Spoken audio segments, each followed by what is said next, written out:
Strawberry tree with fruit ripening here in Rotary Park. These are Arbutus strawberry trees, and there's a lot of them growing here on Salt Spring Island. Fruit will be ready in the late fall, early winter to eat, and they are sweet and juicy. Lots of flowers to come too.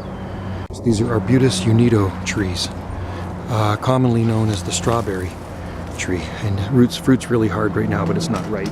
Wait till it's ripe, and you can come and eat these fruits. There are thousands of these fruits on each tree, and there are lots of trees throughout our town of Ganges. All right. Thanks for watching, folks. Try one of these in your own garden if you live in a similar growing zone. They're pretty cool trees.